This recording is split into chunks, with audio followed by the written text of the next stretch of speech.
아직 쓰여지지 않은 스토리.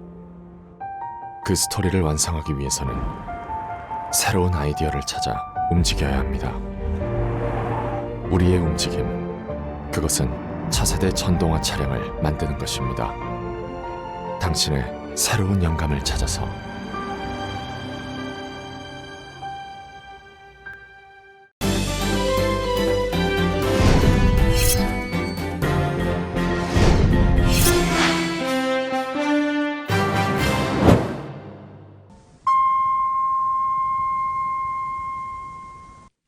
여러분의 건강하고 행복한 연말, 라디오 서울이 함께합니다.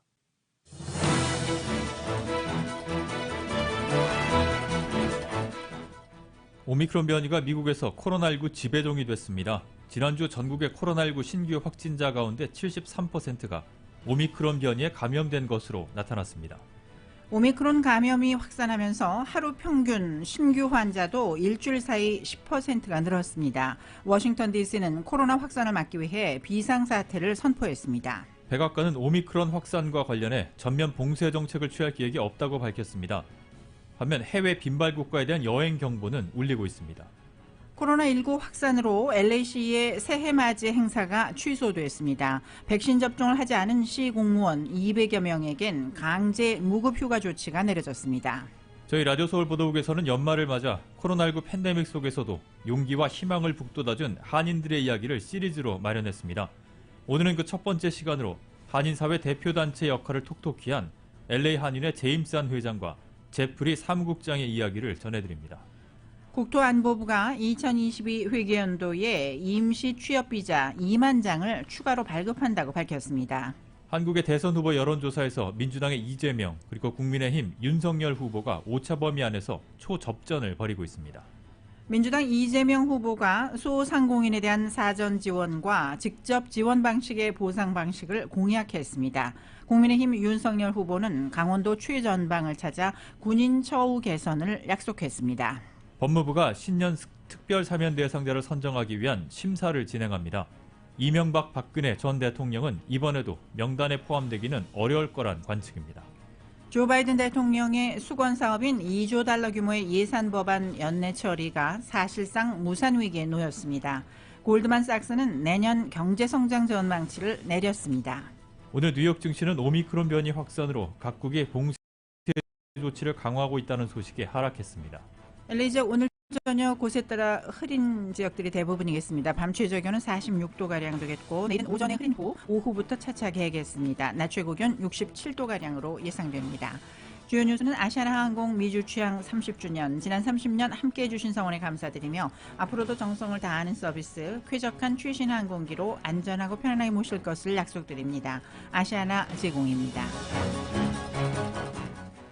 여러분 안녕하십니까? 김미회입니다. 안녕하십니까? 임승찬입니다.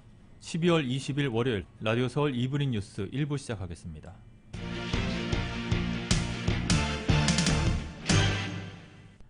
질병통제예방센터 CDC가 지난주 전국의 코로나19 신규 확진자 가운데 73%가 오미크론 변이에 감염된 것으로 나타났다고 밝혔습니다.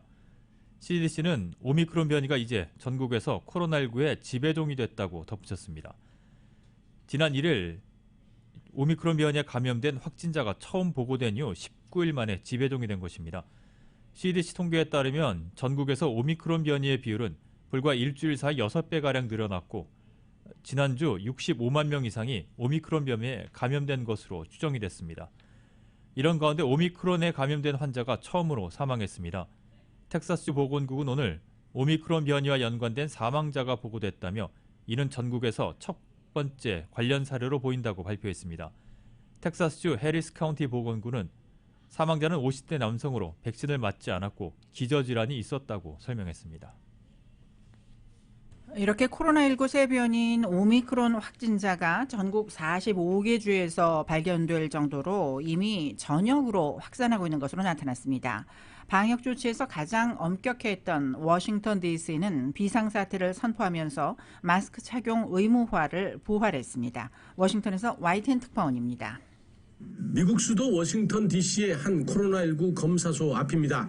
시민들의 줄이 공원을 끼고 길게 늘어서 있습니다.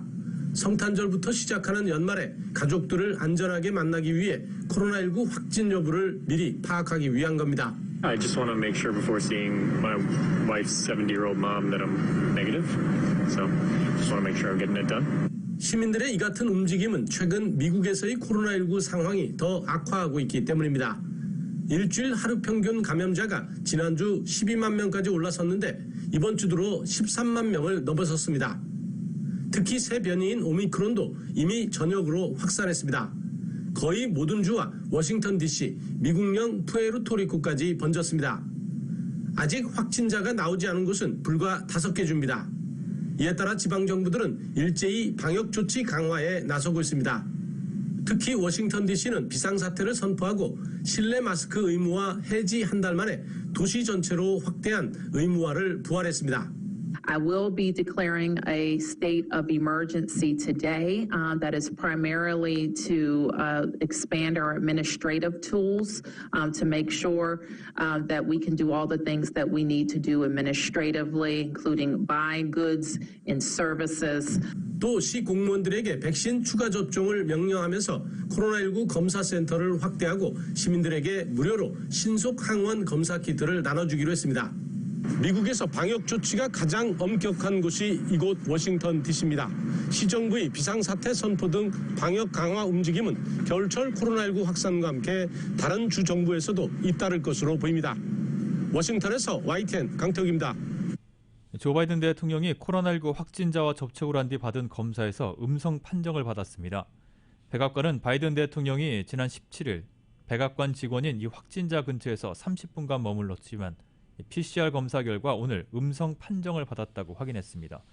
이런 가운데 백악관은 코로나19 새 변이 오미크론 확산과 관련해서 전면 봉쇄 정책을 취할 계획이 없다고 밝혔습니다. 젠 사키 백악관 대변인은 오늘 언론 브리핑에서 내일로 예정된 바이든 대통령의 코로나19 관련 연설 방향에 관해 설명을 하며 이같이 말했습니다. 사키 대변인은 나라를 전면 봉쇄하는 것에 관한 연설이 아니다라면서 백신 접종의 이점, 백신 접근성 제고와 검사 확대를 위한 조처에 관한 개요를 설명하는 자리가 될 것이라고 밝혔습니다. 또 백신 미접종자가 유발하는 입원과 사망이 많을 것이라는 냉혹한 경고를 할 것이라며 사람을 겁주려는 것이 아니고 미접종자가 처한 위험을 분명히 하려는 것이라고 강조했습니다. 다만 접종 완료자에게는 코로나19가 작년에 처했던 것과 같은 수준의 위험은 더는 아니라면서 전면 봉쇄 정책에는 거리를 뒀습니다. 한편 당국은 전 세계적인 오미크론 확산과 맞물려서 해외 빈발 국가에 대한 여행 경보를 속속 올리고 있습니다. CDC는 오늘 스페인과 핀란드, 모나코, 차드, 레바논 등 8개국에 대해 여행 자제를 권고하는 4단계로 올렸습니다. 레리 호건 메릴랜드 주 주지사가 코로나19 양성 판정을 받았습니다. 호건 주지사는 오늘 트위터에 오늘 아침 신속검사에서 코로나19 양성 반응이 나왔다고 밝혔습니다. 이어 나는 백신을 맞았고 추가 접종도 했다. 지금으로선 괜찮은 상태라고 덧붙였습니다. 호건 주지사는 오미크론이 지배종이 돼가는 가운데 나는 여러분에게 백신 혹은 추가 접종을 가능한 한 빨리 맞으라고 촉구하고 싶다고 강조했습니다. 공화당 소속의 호건 주지사는 아내가 한인 유미 호건 여사라서 한국 사위라는 별명이 붙었습니다. 앞서 민주당의 엘리자베트 워런 상원의원과 코리 부커 상원의원, 제임스 크로 하원의원이 하루 전 추가 접종까지 하고도 돌파 감염으로 코로나19 양성 판정을 받았다고 밝혔습니다. 대형 유람선에서 코로나 집단 발병 사례가 나왔습니다. 크루즈 업체 로열 캐러밴이 운영하는 심포니 오브 더 시즈 유람선에서 최소 48명이 코로나 양성 판정을 받았다고 언론들이 오늘 보도했습니다. 감염자 98%는 백신 접종을 마쳤음에도 코로나에 걸린 돌파 감염 사례였습니다. 이 유람선엔 승객과 승무원 등 6천여 명이 탑승을 했고 한 승객이 코로나 양성 반응을 보여 접촉자들을 추적한 결과 최소 48명이 감염된 것으로 확인됐습니다. 로열 캐러밴은 성명을 내고 유람선 운항 중 코로나 감염자들을 선내에서 신속하게 격리했다며 모든 환자는 증상이 없거나 경미한 증상을 보였다고 밝혔습니다. 바이오 제약사인 모더나가 오늘 자사의 코로나19 백신 부스터샷이 오미크론 변이에 대응한 중화 항체를 37배 정도 증가시키는 것으로 나타났다고 밝혔습니다. 블룸버그 통신에 따르면 모더나는 오늘 부스터샷 접종자 20명의 혈청을 분석한 자체 연구 결과에서 이같이 나타났다고 발표했습니다. 부스터샷 투여 후 29일 만에 오미크론 중화 항체 수준이 2회 접종과 비교했을 때 37배가 증가했고 100 마이크로그램 투여 시 83배가 증가하는 것으로 나타났습니다. 현재 FDA에 승인된 모더나사 부스터샷 용량은 50 마이크로그램으로 1, 2차 접종의 절반입니다. 스테판 방셀 모더나 CEO는 이번 발표에 대해 안심되는 결과라며 모더나는 전파력이 높은 이 변이에 대응하기 위해 오미크론 전용 부스터샷을 임상시험을 통해 빠르게 발전시켜 나갈 것이라고 말했습니다. 세계보건기구가 코로나19 새 변이인 오미크론으로 백신 접종자들이 감염될 가능성이 높다고 밝혔습니다. 또 크리스마스 모임 등 연말 행사를 취소해달라고도 당부했습니다. YTN이 보도합니다. 그브레여수스 세계보건기구 WHO 사무총장은 기자회견에서 코로나19 새 변이인 오미크론이 델타 변이보다 훨씬 빠르게 확산하고 있다고 말했습니다. 그러면서 백신을 맞은 사람들이 감염되거나 코로나19에 걸렸다가 회복한 사람들이 재감염될 가능성이 높다고 밝혔습니다. There is now consistent evidence that Omicron is spreading significantly faster than the Delta variant. And it's more likely that people who have been vaccinated or have recovered from COVID-19 could be infected or reinfected. 그브레여수스 사무총장은 또 내년을 코로나19의 세계적 대유행을 종식하는 해로 만들자며 크리스마스 모임 등 연말 행사를 취소해달라고 당부했습니다. 그브레여수스 사무총장은 일상으로 돌아가기 위해서는 코로나19 백신 접종, 사회적 거리두기, 마스크 착용 등을 해야 한다고 강조했습니다. 특히 오미크론의 출현으로 확진자가 급증하면서 이러한 방역 수칙 준수가 더 중요해졌다고 강조했습니다. It's better to cancel now and celebrate later than to celebrate now and grieve later. 그브레여수스 사무총장은 코로나19가 처음 보고된 중국이 이 바이러스의 기원과 관련한 더 많은 자료와 정보를 밝혀야 한다고 밝혔습니다. 그브레여수스 사무총장은 코로나19 대유행 기간 WHO의 국제보건 규정에 따른 규칙과 의무가 잘 지켜지지 않아 대응에 많은 실수가 있었다며 이같이 말했습니다. 그러면서 우리는 그 기원을 알 때까지 더 강하게 밀고 나갈 필요가 있다며 우리가 미래에 더 잘 대응하기 위해서는 지금 발생한 일에서 교훈을 얻어야 하기 때문이라고 설명했습니다. YTN 김원배입니다. 코로나19 새 변이인 오미크론 출현에 따라 다음 달에 열릴 예정이던 다보스 포럼이 내년 초여름으로 연기됐습니다. 세계경제포럼 WEF는 오늘 연례회의인 일명 다보스 포럼의 내년 행사를 이렇게 연기한다고 밝혔습니다. 당초에 다보스 포럼은 다음 달 17일부터 21일까지 스위스의 스키 휴양지인 다보스에서 행사 규모를 축소해서 개최할 예정이었습니다.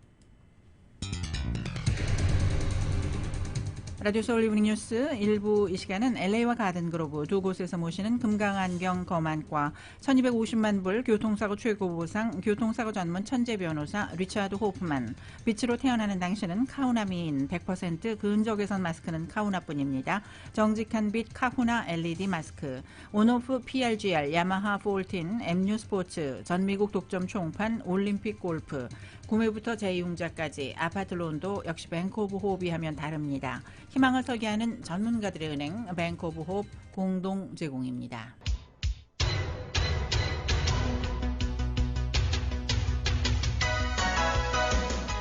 다섯 시 17분 향하고 있습니다. 라디오 서울 이브닝 뉴스 함께하고 계신데요. 이 시간 교통 상황, 각 프리웨이 구간들의 교통 상황 잠시 살펴보겠습니다. 먼저 101번 프레이 사우스 방면입니다. 선셋 블루버드 구간부터 심한 정체 보이기 시작하고 있습니다. 정체가 길게 이어지면서 10번 이스트와 교차하는 구간 직전까지 정체되고 있는 모습입니다. 110번 프리웨이 사우스 방면도 101번 사우스와 교차하는 구간부터 10마일대로 속도 떨어지고 있는데요. 특히 39가 구간부터 원온 에비뉴까지는 6마일에서 8마일 정도로밖에는 움직이지 못하고 있습니다. 교통 위험 신호 켜져 있는 구간 눈에 띕니다. 110번 노스 터널 3 그리고 105번 프리웨이 이스트 방면은 벨플라워 블루버드 입구에 추돌 사고 발생해서 각각 교통 위험 신호 켜져 있습니다. 끝까지 안전 운전하시기 바랍니다. 교통 상황이었습니다. 이브리 뉴스 1부 함께하고 계십니다. LA시의 새해맞이 행사가 취소됐습니다. LA 뮤직센터는 다운타운 그랜드팍에서 열릴 예정이던 새해맞이 카운트다운 오프라인 행사가 온라인 행사로 대체된다고 밝혔습니다. 코로나 확진자가 증가함에 따라서 도심 공원에 많은 사람이 모이는 행사를 개최하는 것이 위험하다는 판단에서입니다. LA시 공무원 200여 명이 백신 미접종을 이유로 업무에서 배제됐습니다. 에리카 세티 LA시장실은 백신 접종을 하지 않은 244명의 풀타임 직원들에 대해 강제 무급 휴가 조치를 취했다고 밝혔습니다. 아직까지 백신 접종을 하지 않은 2,508명의 파트타임 직원들에게도 조만간 강제 무급 휴가 조치가 내려질 전망입니다. 지난주 금요일 현재 백신 접종 예외 신청을 한 시 공무원은 2,789명이며 이들에 대한 검토 작업은 아직 진행 중에 있습니다. LA 카운티에서 가장 많은 코로나19 집단 감염이 발생한 곳은 호손에 있는 스페이스 X로 나타났습니다. 카운티 보건국에 따르면 스페이스 X사에서 발생한 코로나19 감염 사례는 모두 132건으로 LA 카운티에서 가장 많았습니다. 5,900블락 웨스트 임페리얼 하이웨이에 있는 페덱스에서 85건의 감염 사례가 발생해 두 번째로 많았고 팜데일에 있는 놀스럽 그루먼에서는 모두 33명의 확진자가 나왔습니다. USC가 내년 봄학기 일시적인 온라인 수업을 검토하고 있는 것으로 알려졌습니다. 대학 측은 현재로선 내년 봄학기에도 대면 수업을 이어간다는 계획이지만 코로나 확산세가 계속될 경우 대면 수업 시작을 조금 늦추고 학기 초 수업을 온라인으로 대체하는 안을 고려 중이라고 밝혔습니다. 대학 측은 지난주 금요일 학생과 교직원들에게 보낸 메시지를 통해 연말 코로나 예방에 주의를 기울여 줄 것을 당부했습니다. 이와 함께 대면 활동을 위해서는 부스터샷 접종을 요구할 수도 있다고 전했습니다. 오렌지 카운티의 코로나19 입원 환자가 안정세를 보이고 있습니다. 카운티 보건국에 따르면 오늘 현재 코로나19로 입원 중인 환자는 모두 195명으로 지난주 금요일과 비교해서 3명이 줄어들었습니다. 중환자실 입원 환자는 지난주 금요일과 같은 56명입니다. 주말 3일간 오렌지 카운티에서 발생한 신규 확진자는 1,355명으로 집계됐습니다. 저희 라디오 서울 보도국이 연말을 맞아 코로나19 팬데믹 속 지난 한 해 동안 한인 사회에 용기와 희망을 북돋아준 한인들의 스토리를 이번 주에 3차례 걸쳐 시리즈로 마련합니다. 오늘 첫 번째 시간에는 팬데믹 이후 지난 21개월 동안 한인들의 코로나 구제 정부 지원금 신청을 대행하면서 민원 창구 역할을 전담하고 아시안 증오범죄 규탄 운동을 하는 등 한인사회 대표단체 역할을 톡톡히 한 LA 한인회 제임스 안 회장과 제프리 사무국장을 만나봤습니다. 이은 기자입니다. 2년여 가까이 지속된 코로나 팬데믹 속 불철주야 한인 사회를 대변하면서 생계의 위협을 받은 한인들에게 도움의 손길을 내민 곳, 바로 LA 한인회 사무국입니다. LA 한인회의 제임스 안 회장과 제프리 사무국장은 지난 2년여 동안 쏟아지는 정부의 코로나 구제 지원금 속에서도 언어의 장벽 등으로 정부 지원금 신청에 어려움을 겪었던 한인들을 대신해 각종 지원금 신청 대행 서비스를 전담하며 한인 사회의 민원 창구 역할을 도맡았습니다. 지난해부터 올 10월까지 LA 한인회 측에서 직접 지원금 신청서 서류 대행을 비롯해 이메일, 전화통화 문의를 통틀어 총 4만여 건의 코로나 구제금 신청 대행을 진행했습니다. 제임스 안 회장이 직접 나서서 일일이 한인들의 신청 대행을 돕고 유튜브 채널을 활용해 신청 대행 절차를 알려주는 등 팔을 걷고 실무에 올인했습니다. 제임스 안 LA 한인 회장입니다. 한인분들은 일단 지금 이민 오신 지 40년, 50년 되신 분들도 가르쳐드려도 할 수 없는 문제가 언어 문제예요. 50년 지금 이민 생활 하시면서도 전화비, 크레딧 빌 이걸 혼자서 도움을 안 받으시면 페이를 하실 수 없는 분들이 많아서 그런 분들을 위해서 저희가 이제 일을 시작을 했는데 남가주는 물론 타주의 한인들에게도 도움의 손길을 뻗었습니다. 제프리 사무국장입니다. 이 인근 샌프란시스코, 라스베가스, 애리조나 이 정도에서는 보통 몇 시간 거리로 그냥 운전하고 오셨고요. 직접 한인회로. 그 이상 거리는 오시지 못하니까 이메일이나 전화로 많이 연락이 오시는데 특히 동부 지역, 뉴저지, 뉴욕도 마찬가지고 그리고 그다음에 이제 한인들이 많이 안 살 것 같은 지역, 아르카선스, 노스다코타, 오클라호마, 네바다, 애리조나까지는 저희가 직접 해드렸었어요. 두 사람은 팬데믹 초창기 당시 정부의 팬데믹 지원금 신청에 관한 정보가 턱없이 부족하다 보니 직접 연방 상하원의원, 주 상하원의원실에 직접 연락하며 신청에 관해 하나하나 배워갔다며 당시 급박했던 상황을 회상했습니다. 코로나로 눈꽃 뜰 새 없이 바쁜 와중에 아시안 중호범죄 이슈까지 터졌습니다. 전 세계가 이제 한인 커뮤니티를 그때 보고 있었어요, 그 당시에. 그래서 캐러반 갖고는 좀 모자르고 저희가 좀 전 세계에서 우리 그 파워를 좀 볼 수 있는 그런 이벤트를 마련하자 그래서 그 올림픽가에서 이제 한인들뿐만이 아니고 그날 사실 보면 한인분들보다 타인종들이 더 많이 나왔어요. 3,000명 정도 한인분들, 흑인들, 라티노 분들이 나와서. 아시안 중호범죄로 커뮤니티가 위축된 상황에서 이번에는 설상가상으로 DMB에서 한국어를 비롯한 소수 언어 서비스를 폐지한다는 소식을 접했고 한인의 발빠른 대응으로 불과 하루 만에 주지사가 DMB 계획을 뒤집게 만들었습니다. 그 당시에 한인회 자체가 워낙 또 네트워크가 다양하게 이 지역 정치인과 LA를 포함해서 캘리포니아 레벨 그리고 연방 레벨까지 저희가 다양한 정치인들 네트워크를 통해서 한인회가 계속 활동을 해왔는데 두 사람은 다사다난했던 지난 한 해 많은 이슈가 겹치면서 너무나 바쁘고 고단했지만 한인회의 노고에 감사를 표하는 한인들로 인해 다시 힘을 얻곤 했다고 회상했습니다. 제가 손편지를 되게 많이 받았어요. 저희가 도와드린 그냥 보통 시민분들이에요. 기자님, 어머님, 아버님 같은 분들, 내 엄마, 아빠 같은 분들, 내 할머니, 할아버지 분들, 할머니, 할아버지 분 같은 분들이 팬데믹 기간 때 저희 한인회 이제 도움을 받아서 LA 한인회는 한인회를 후원해준 독지가들에게 감사를 전하고 다가오는 새해에는 더 많은 한인들을 돕겠다고 다짐했습니다. 라디오 서울 뉴스 이은입니다. 한인 가정상담소가 위탁가정 아이들을 위한 크리스마스 파티를 개최했습니다. 지난 7일 LA 동물원 내 트리탑스 테라스에 열린 행사에는 위탁가정에 머물고 있는 아이들과 이들을 돌보는 위탁가족 100여 명이 참석해서 위탁 아이들과 부모들이 식사를 함께하고 연말 선물도 받으면서 즐거운 시간을 보냈습니다. 10월과 11월 위탁 아동 연말 파티 모금 행사를 통해서 총 19,000여 달러의 기금이 조성됐고 개인과 지역사회단체 힐다 솔리스 LA 카운티 슈퍼바이저와 잔 리 LA 시의원 사무실에서 성금을 후원했습니다. 세인트 제임스 학교 6학년 학급도 발벗고 나서 위탁 아동들을 위한 구디백 드라이브를 펼쳤고 총 100개의 구디백을 마련해 위탁가정 아이들에게 나눠줬습니다. 오픈뱅크 직원들도 선물 포장을 위해 봉사를 했습니다. 한인 가정상담소는 2014년부터 LA 카운티 내 위탁가정 아이들을 위한 둥지 찾기 프로그램을 운영하고 있습니다. 한인타운 노인센터가 경동 나비엔과 함께 내일 동지를 맞아 동지 팥죽과 점심 도시락, 코로나 예방 물품 등을 배포합니다.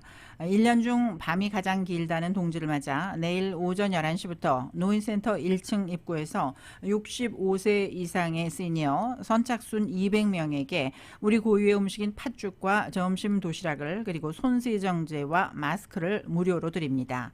또 경동나비에는 노인센터 커뮤니티 프로그램 재능기부 봉사자 가운데 이사회가 선정한 조재홍, 김창순, 박만순, 로자리아 김, 백승호 씨 등 교수와 단체 대표 5분에게 커뮤니티 봉사상을 수여하고 부상으로 온수매트 1대씩을 증정합니다.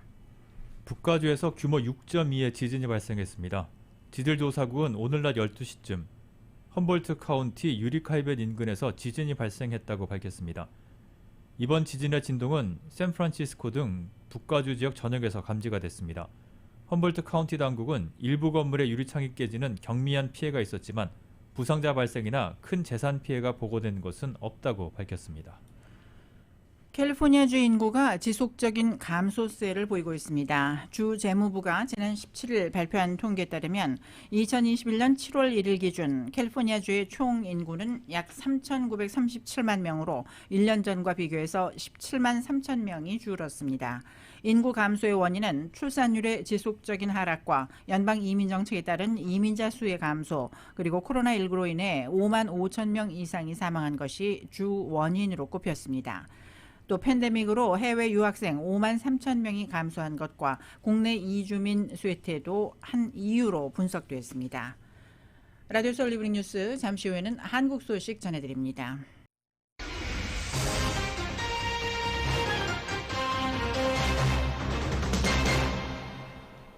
이브닝 뉴스 1부 한국 소식입니다.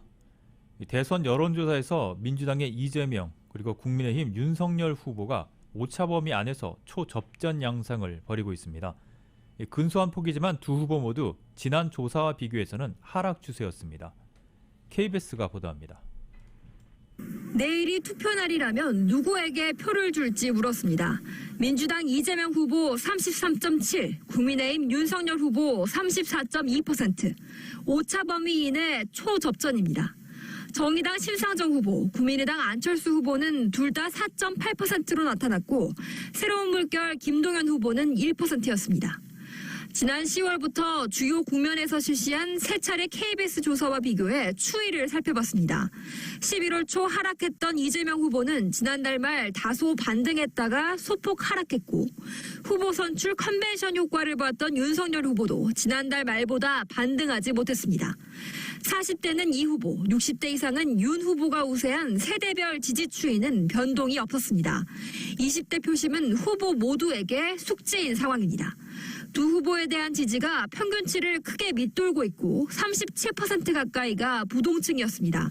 부동층 비율은 지난 조사보다 더 늘었습니다. 지금의 선택을 계속 유지할지도 물었습니다. 10명 중 7명은 현재 지지 후보를 계속 지지하겠다고 답했습니다. 반면 심상정 후보 지지층에선 67%가, 안철수 후보 지지층에선 85% 가까이가 지지 후보를 바꿀 수 있다고 답했습니다. 지지 여부와 상관없이 누가 당선될 것 같냐는 질문은 이재명, 윤석열 두 후보가 팽팽한 수준이었습니다. 주요 국정과제를 누가 잘할 것으로 보는지도 물었습니다. 경제 성장과 일자리 창출, 코로나19 대응은 이 후보가 잘할 거란 응답이 높았고, 집값 안정 등 부동산 문제 해결은 두 후보에 대한 평가가 엇비슷하게 나왔습니다. 내년 3월 9일 반드시 투표하겠다는 응답은 10명 중 8명 꼴이었습니다. KBS 뉴스 강푸른입니다.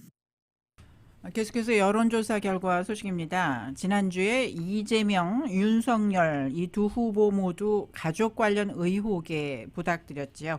두 정당이 그 파장을 주시하고 있는 상황인데요. 이른바 가족 리스크가 영향을 미칠 것이라는 여론 다 절반을 넘는 것으로 나타났습니다.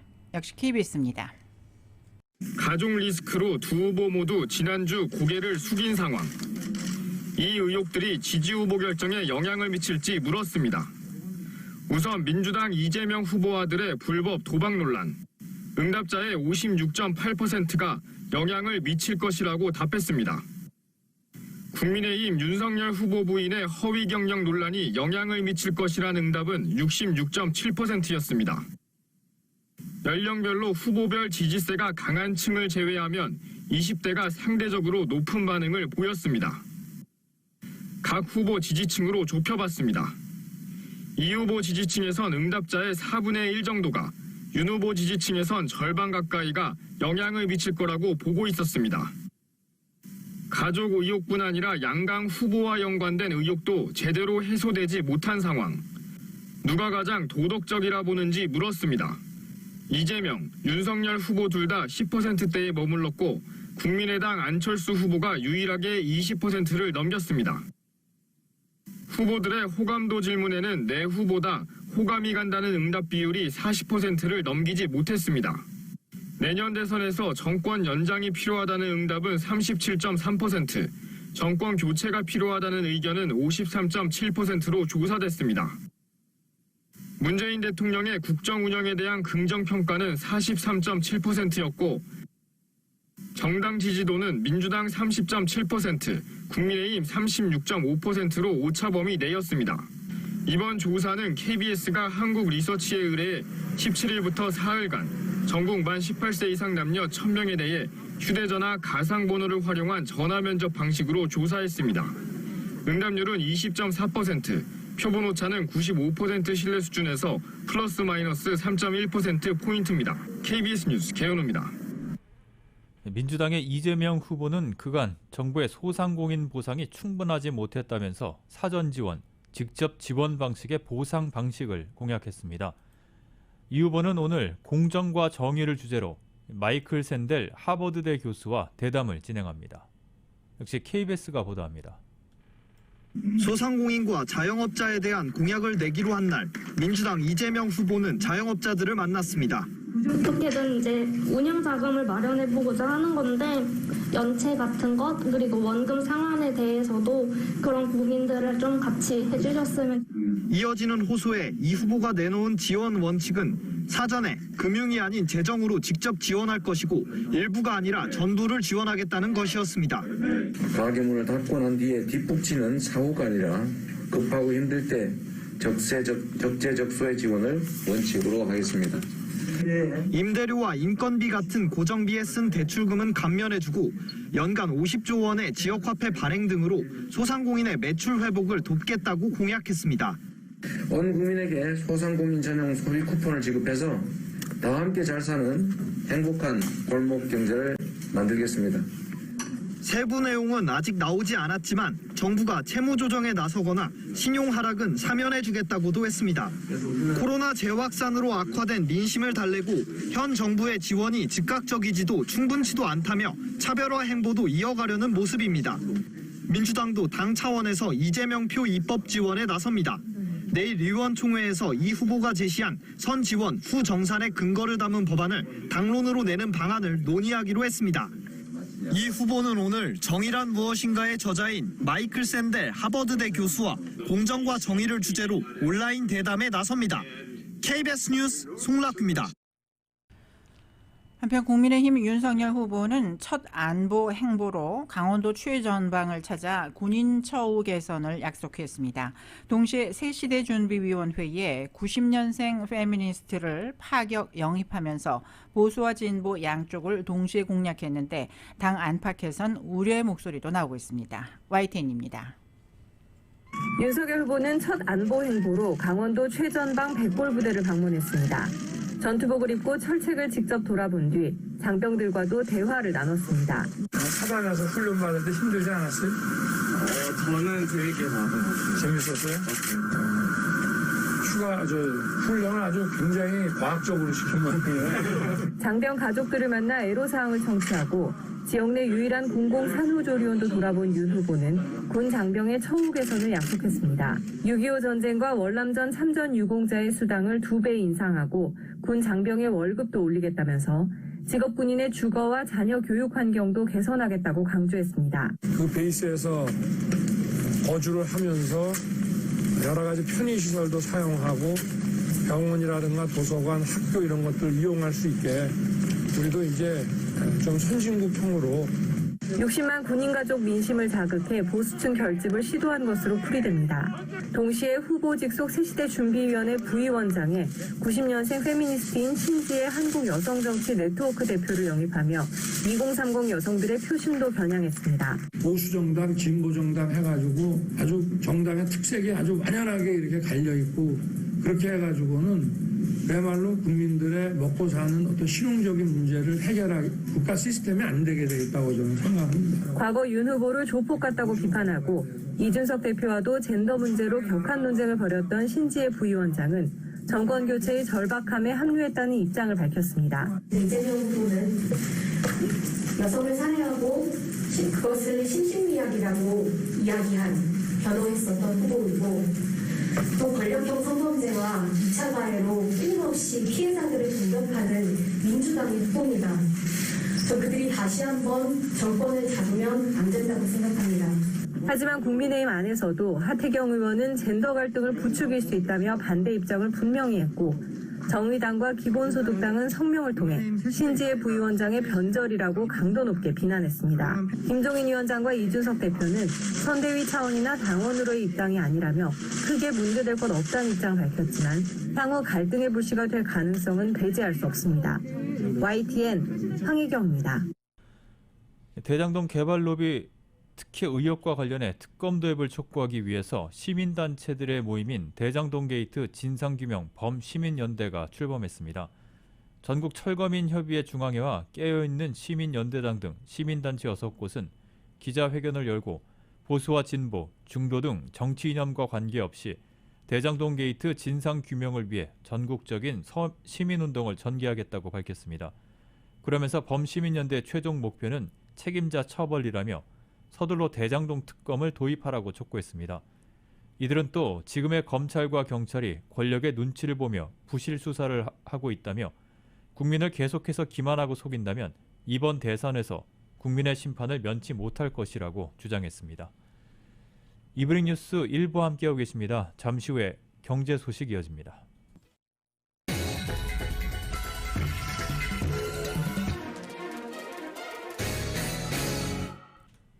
이브닝 뉴스 1부 함께하고 계십니다. 오늘 뉴욕 증시는 오미크론 변이 확산으로 각국이 봉쇄 조치를 강화하고 있다는 소식에 하락했습니다. 다우존스 산업평균지수는 지난주 금요일보다 433.28포인트가 하락한 34,932.16으로 장을 마쳤습니다. S&P 500 지수는 52.62포인트 떨어진 4,568.02, 나스닥 지수는 188.74포인트가 빠진 14,980.94로 거래를 마감했습니다. 뉴욕 유가도 오미크론 확산으로 각국의 봉쇄 조치가 강화되면서 크게 하락했습니다. 뉴욕 상업거래소에서 1월물 서부 텍사스산 원유 가격은 지난주 금요일보다 $2 63센트 하락한 배럴당 $68 23센트에 거래를 마쳤습니다. 이는 지난 12월 3일 이후 최저치입니다. 연방상원이 바이든 대통령의 $2조 규모의 사회복지 예산안을 내년 1월 표결에 붙일 계획입니다. 오늘 CNBC에 따르면 민주당 소속 척 슈머 상원 원내대표는 오늘 민주당 의원들에게 보낸 서한에서 당의 모든 의원이 TV를 통해서만이 아닌 상원에서 자신의 입장을 알릴 기회를 가질 수 있도록 사실상 더 나은 미국 재건 법안을 내년 초에 고려할 것이라는 점을 알고 있어야 한다고 말했습니다. 슈머 원내대표는 우리는 하원이 통과시킨 더 나은 미국 재건 법안의 개정된 안을 표결에 붙일 예정이며 이 일이 마무리될 때까지 계속 표결할 것이라고 말했습니다. 조 맨친 민주당 상원의원이 앞서 팍스뉴스와의 인터뷰에서 나는 더 나아갈 수가 없다, 반대다라고 발언하면서 해당 법안이 무산 위기에 놓였습니다. 바이든 대통령은 최근 사회복지 예산 법안 연내 처리를 위해 맨친 의원과 집중 협의를 벌여왔으나 절충점 마련에 실패했습니다. 맨친 의원은 오늘 메트로뉴스 라디오와의 인터뷰에서 자신이 법안에 반대한 데는 백악관 당국자가 도저히 용납할 수 없는 것을 끄집어냈다며 이 때문에 법안에 반대하게 됐다고 말했습니다. 맨친 의원은 우리가 변할 수 없다는 것을 알고 있고 그것은 절대 변하지 않을 것이라고 강조했습니다. 맨친 의원은 만약 민주당이 더 작은 규모의 법안을 논의하길 원한다면 위원회를 통해 새 법안을 마련하고 이에 대한 청문회를 열어야 한다고 주장했습니다. 조 바이든 대통령의 수건 사업인 $2조 규모의 예산 법안의 연내 처리가 사실상 무산 위기에 놓이자 골드만삭스가 내년 경제 성장률 전망치를 낮췄습니다. 골드만삭스는 어제 보고서에서 내년 1분기 전국의 실질 국내 총생산 성장률 전망치를 종전 3%에서 2%로 내렸습니다. 또 2분기는 3.5%에서 3%로, 3분기는 3%에서 2.7%로 각각 하향 조정했습니다. 골드만삭스는 그동안 미국의 사회복지 기후변화 예산안인 일명 더 나은 미국 재건 법안의 의회 통과 확률이 절반보다 다소 높을 것으로 예상했지만 어제 맨친 의원이 발언으로 그 확률이 낮아졌다면서 재건 법안이 통과될 것이라는 가정 자체를 제외했다고 설명했습니다. 그러면서 재건 법안의 불발은 미 경제에 부정적인 영향을 미칠 것이라고 전망했습니다.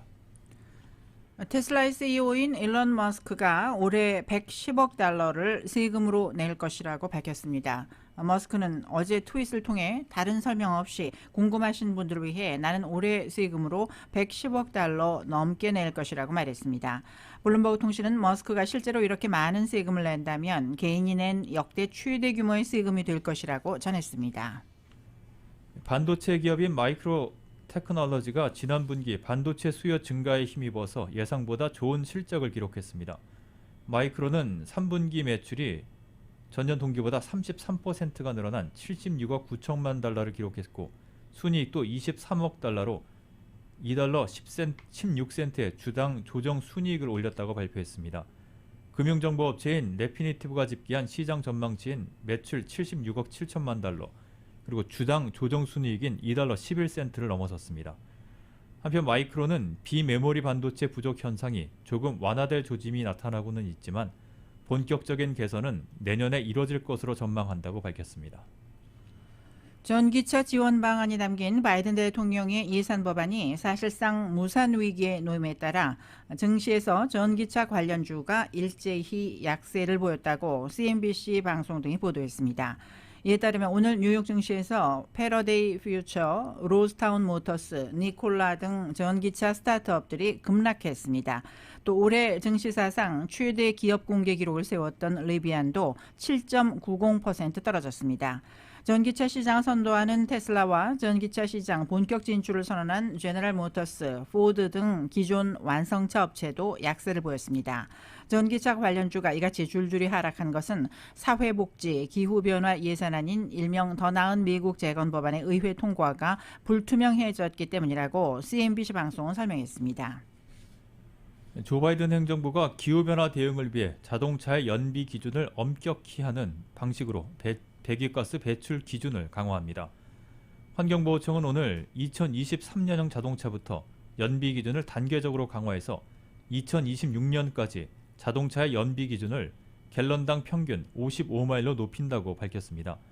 이에 따라 미국에서 발생하는 탄소 배출의 약 2%가량 저감 효과가 발생한다고 당국은 분석했습니다. 이는 바이든 행정부 출범 이후 내놓은 기후변화 관련 대책 가운데 가장 강도 높은 것이라고 워싱턴 포스트는 평가를 했습니다. 마이클 리건 환경보호청장은 성명에서 인류와 지구에 해를 끼치고 있는 공해를 공격적으로 저감하기 위해 강력하고 엄밀한 기준을 세울 것이라면서 이번 조치를 거대한 진전으로 평가했습니다. 이번 조치는 어제 조 맨친 의원이 현재 상원에 계류 중인 더 나은 미국 재건법안에 대한 반대 입장을 확인한 직후에 나왔습니다. 바이든 행정부가 역대급 구인난의 외국인 임시비자를 확대합니다. 국토안보부는 오늘 보도자료를 통해 2022 회계연도에 임시 취업비자를 2만 장 추가로 발급한다고 밝혔습니다. 이에 따라 고용주들은 내년 3월 31일 이전까지 비농업 분야 서비스와 생산직에 멕시코와 IT 등 출신의 외국인 노동자를 고용할 수 있습니다. 알레한드로 마요르카스 장관은 성명에서 기록적인 일자리 증가에 비자 확대는 경제 회복에 도움이 될 것이라며 경제 수요에 탄력적인 비자 프로그램을 만들 것이라고 설명했습니다. 국토안보부는 앞서 지난 4월에도 2만 2천 명에 대한 임시 취업 비자 확대 조치를 취했습니다. 코로나19 이후 경기 침체에서 빠르게 회복 중인 미국은 고용시장 수요를 감당하지 못하는 심각한 인력난을 겪고 있습니다. 아시아를 비롯한 전 세계의 밀레니얼 세대 신흥 부자들이 경매 시장으로 유입이 되면서 주요 경매 회사들이 올해 역대 최대 규모의 매출을 기록했습니다. CNBC와 월스트리트저널에 따르면 세계적인 경매 업체인 크리스티는 최근 5년간 가장 많은 71억 달러의 매출을 올렸다고 밝혔습니다. 지난해보다 54%가 급증한 것은 물론이고 코로나19 사태 이전인 2019년도보다도 22%가 증가했습니다. 필립스도 지난해보다 63%가 급증한 12억 달러의 매출로 사상 최고치 기록을 세웠다고 발표했습니다. 앞서 실적을 내놓았던 소더비 역시 올해 73억 달러로 이 회사 277년 역사상 가장 많은 판매고를 올렸습니다. 3대 경매회사의 한 해 매출을 모두 더하면 총 156억 달러에 이릅니다. 코로나19 사태 이후 세계 각국의 천문학적인 재정 부양과 완화적 통화 정책으로 불어난 유동성이 흘러들어온 결과라고 CNBC는 분석했습니다.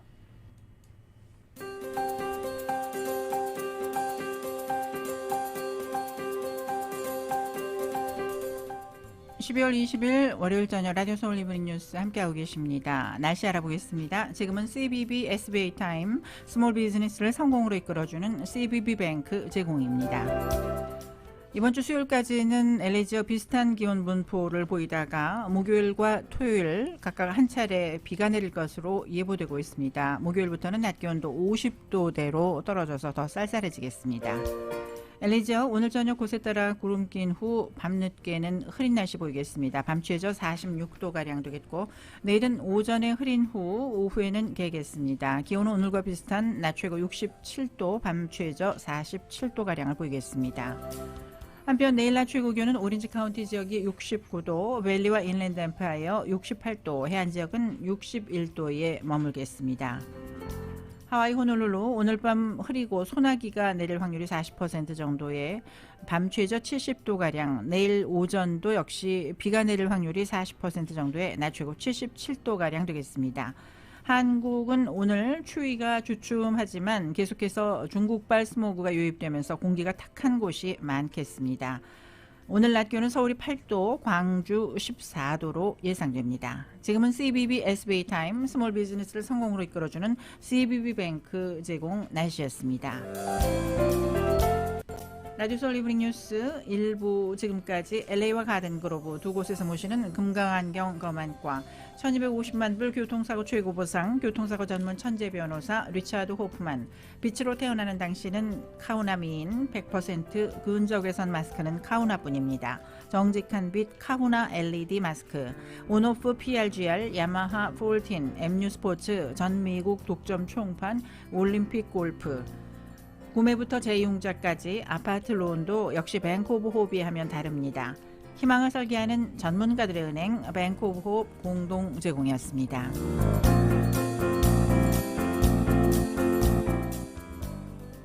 잠시 후 6시 라디오 서울 이브닝 뉴스 2부가 진행됩니다.